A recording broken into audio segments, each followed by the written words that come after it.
By the middle of the 19th century, the tea industry in Assam was booming. Pioneer planters were laying the groundwork for an economy that would eventually become a massive source of wealth. But they hit a hard limit. There was no local, organized source of industrial motive power to run their tea factories. To keep their machinery running, factories like Dumduma had to import coal from Raniganj.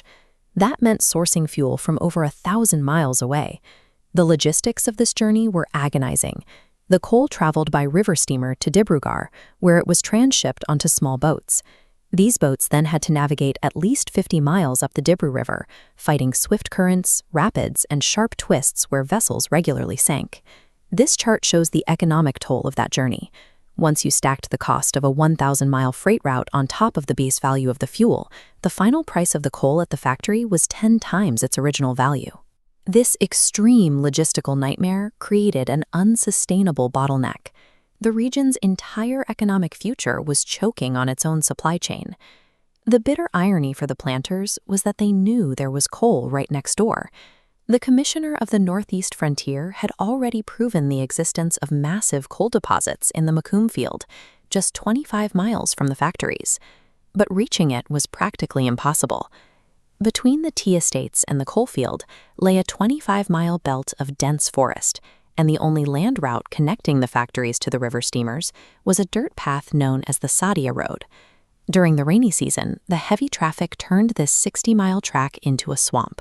Transport ground to a halt as the road became completely impassable, littered with broken carts, burst rice bags, and ruined boxes of tea. The planters faced an existential threat. A total collapse of the Sadiya Road meant they could neither export their tea nor import the 150,000 mounds of rice, a mound being roughly 80 pounds, needed annually to feed their 20,000 workers. The entire region was paralyzed.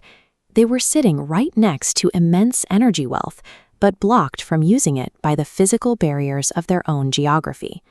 In 1878, Dr. John Barry White decided to force a solution. White was a local civil surgeon who also happened to own a tea garden right on the Sadiya Road. He petitioned the Chief Commissioner of Assam with a direct fix: build a light meter-gauge railway down the Sadiya Road, allowing transport to bypass the mud entirely. The government agreed to a conditional subsidy of 100,000 rupees. Armed with this backing, Dr. White and his colleagues issued a prospectus in London in December 1879, officially forming the Assam Railways Company. The project completely collapsed. The public applications for shares were so low that the directors couldn't even proceed to allotment. The provisional engineering staff in Dibrugarh was fired, and the planters were left staring back at the mud. The plan suffered from a fatal economic flaw. A standalone railway designed solely to move tea to a riverboat simply did not project enough profit to justify the massive capital risk to London investors. Enter Benjamin Piercy. Piercy was an expert engineer who had built railways in England and around the world. In late 1880, he reviewed the failed project and identified exactly why it crashed in the markets. Piercy realized the heavy transport infrastructure could not be sold in isolation from the region's raw natural resources. He physically changed the plans. He advised them to mandate the construction of a new Macomb Page line. This new track would push straight through the dense jungle and terminate directly inside the Macomb coalfield. Then came the crucial corporate pivot. This new entity legally claimed and owned the timber, petroleum, and coal rights it was moving. They renamed it the Assam Railways and Trading Company Limited and published a new prospectus in July 1881. Within hours, the public oversubscribed the required capital by 28. This same bundled infrastructure network provided the logistics necessary to develop Assam's rich oil fields shortly after. By fixing the transport bottleneck, the company secured the tea industry, laying the foundation for modern Assam's economy.